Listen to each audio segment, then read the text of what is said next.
हिजामा।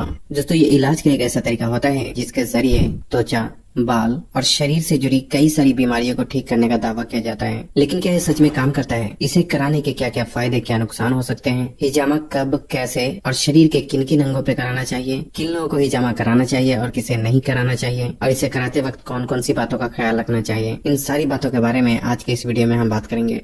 सबसे पहले बात करते हैं कि हिजामा होता क्या है और ये किस तरह से काम करता है। दोस्तों एक समय के बाद हमारे शरीर का गंदा खून चमड़ी के नीचे वाले हिस्से में आकर जमा होता है, जिसे शरीर से बाहर ना निकालने पर ये कई सारी बीमारियों का कारण बनता है। और इसी गंदे खून को निकालने के लिए हिजामा थेरेपी का इस्तेमाल किया जाता है, जिससे कि खून साफ होता है और कई सारी बीमारियां धीरे धीरे ठीक होने लगती है। वैसे हिजामा को कपिंग थेरेपी के नाम से भी जाना जाता है, जो कि ऑलमोस्ट 3 तरीके के होते हैं: डायनेमिक कपिंग, ड्राई कपिंग और wet cupping. Basically dynamic cupping शरीर में मसल स्ट्रक्चर को सॉफ्ट करने और ब्लड के सर्कुलेशन को इम्प्रूव करने के लिए किया जाता है। ड्राई कपिंग की प्रक्रिया में कप के अंदर वैक्यूम क्रिएट किया जाता है, जिससे कि आसपास के गंदे खून कप के नजदीक आकर जमा हो जाते हैं। और वेट कपिंग की प्रक्रिया में स्किन पर हल्के हल्के कट लगाकर उस गंदे खून को बाहर निकाला जाता है। बेसिकली हिजामा ड्राई कपिंग और वेट कपिंग का एक कॉम्बिनेशन होता है, जिसमें पहले ड्राई कपिंग के जरिए गंदे खून को कप के आसपास ट्रैप किया जाता है और फिर हल्के हल्के कट लगाकर उस खून को खींचकर बाहर निकाल दिया जाता है। अब यहाँ 3 अहम सवाल ये उठता है कि हिजामा कराने के क्या क्या फायदे हो सकते हैं, क्या इसे कराने में दर्द भी होता है और स्किन पर कट लगने की वजह से हुए निशान को मिटने में कितने समय लगते हैं। दोस्तों हिजामा कराने के अनगिनत फायदे होते हैं, जिसे गिनकर तो बिल्कुल भी नहीं बताया जा सकता, क्योंकि ज्यादातर बीमारी खून में गंदगी जमा होने की वजह से ही शुरू होती है। और हिजामा करने की प्रक्रिया में शरीर के अंदर से गंदे खून को खींचकर बाहर निकाल दिया जाता है, जिससे कि बॉडी में एक हल्कापन महसूस होने के साथ साथ कई सारी बीमारियां भी धीरे धीरे ठीक होने लगती है। जहाँ तक दर्द और स्किन पर आए निशान का सवाल है, तो यहाँ इस बात का समझना जरूरी है कि हिजामा की प्रक्रिया में कट्स स्किन के ऊपरी हिस्से पर ही लगाया जाता है, जिससे कि दर्द भी बिल्कुल ना के बराबर महसूस होता है और कट्स के निशान भी ज्यादातर 1 हफ्ते के अंदर अंदर ही खत्म हो जाते हैं। अब बात आती है कि हिजामा किन लोगों को कराना चाहिए और किसे नहीं कराना चाहिए। दोस्तों वैसे तो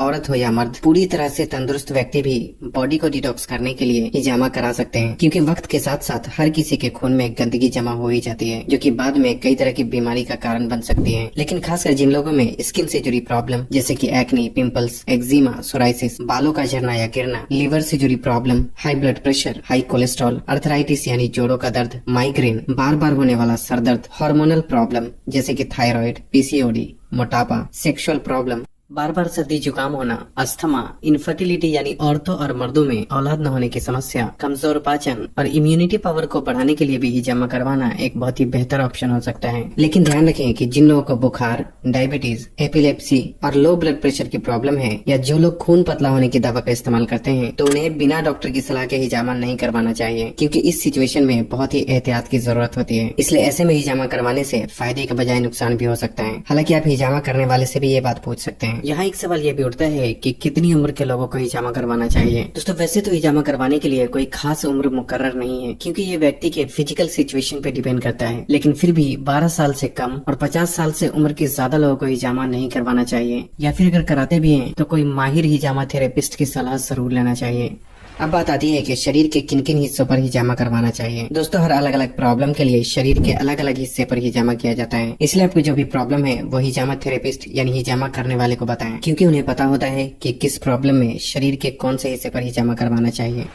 अब बात आती है कि कब करना चाहिए। दोस्तों वैसे तो हिजामा कभी भी कराया जा सकता है, लेकिन सोमवार, मंगल और जुमेरात के दिन को हिजामा कराना सुन्नत तरीका माना जाता है। सबसे पहले ये समझना जरूरी है कि अभी के टाइम में जिन लोगों को हिजामा का हा भी नहीं आता, वो भी पैसे बनाने के लिए दुकान खोलकर बैठे हैं। लेकिन आपको हमेशा ही उनसे हिजामा कराना चाहिए जिनके पास हिजामा करने का अच्छा खासा एक्सपीरियंस होने के साथ साथ वो इस फील्ड में माहिर हो। दूसरा ये कि हिजामा करने से पहले आपके मन में जो भी सवाल हो वो हिजामा करने वाले से जरूर पूछें, और साथ ही अपनी मेडिकल हिस्ट्री भी अपने हिजामा थेरेपिस्ट को जरूर बताना चाहिए। और तीसरी बात ये कि आपको वहाँ हिजामा कराना चाहिए जहाँ साफ सफाई का खास ख्याल रखा जाता हो, और स्किन पर कट लगाने के लिए हमेशा ही नए ब्लेड का इस्तेमाल किया जाता हो, क्योंकि पहले से किसी और पर इस्तेमाल किए गए ब्लेड का दोबारा इस्तेमाल करने से ये फायदे के बजाय नुकसान पहुँचा सकता है। दोस्तों कुछ बातों का हिजामा करने के बाद भी ख्याल रखना बहुत जरूरी होता है, जिसमें हिजामा कराने के बाद कम से कम 24 घंटे तक कट लगाई गई जगह को पानी के संपर्क में आने से बचाना चाहिए, और साथ ही कम से कम 24 घंटे तक एक्सरसाइज, धूप में निकलना और ऐसा कोई भी काम नहीं करना चाहिए जिससे कि पसीना निकले, क्योंकि स्किन पे लगाए गए कट्स ताजे होने की वजह से पसीने में मौजूद बैक्टीरिया नुकसान पहुंचा सकता है। साथ ही खाने में 2-3 दिन मिल्क प्रोडक्ट और नॉन वेज से परहेज करना चाहिए ताकि स्किन पे लगाए गए कट्स जल्दी हील हो सके। लेकिन 2 से 3 दिन के बाद आप सब कुछ पहले की तरह कर सकते हैं। और अगर आप चाहे तो एहतियातन ये सारी बातों के बारे में हिजामा करने वाले से भी पूछ सकते हैं। बस आज के लिए इतना ही। अगर वीडियो पसंद आई हो तो इसे लाइक और शेयर करने के साथ साथ चैनल को सब्सक्राइब करना भी ना भूलें और तब तक के लिए अपना ख्याल रखें।